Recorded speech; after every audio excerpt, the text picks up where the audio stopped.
Good evening. It's Saturday, the 1st of November. You're tuned in to our 6 p.m. newscast coming to you from Arirang's news centre in Seoul. It's very good to have you with us. I'm Mark Broom.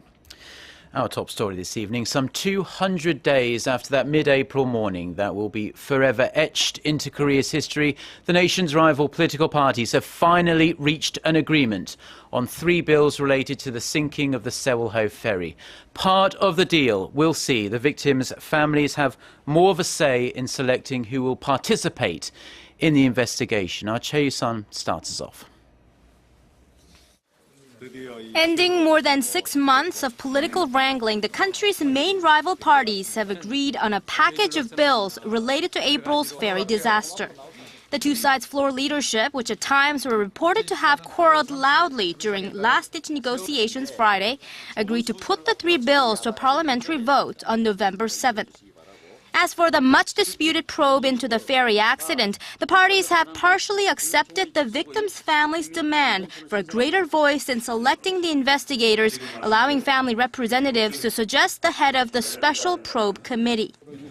To the families of the Sewol-ho ferry victims, both parties did their best, but we still feel sorry that there are still so many shortcomings.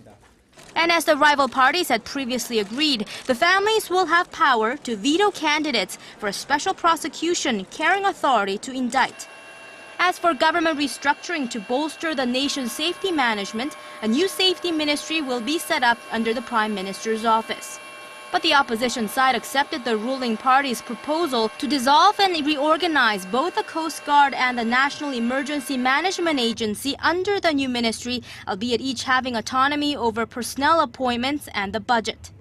The ruling and opposition parties will do their best to join efforts in preventing a repeat of such a disaster and to make Korea a safe place to live. The third bill, named after the ferry operator owner, would allow authorities to confiscate illegally obtained and inherited wealth. After 2 failed bipartisan deals and internal discord within the opposition party, the parliament may be finally on track to get to the bottom of holding those behind the ferry disaster accountable and addressing other bills that concern reviving the economy and improving the people's livelihoods. Choi You-sun, Arirang News.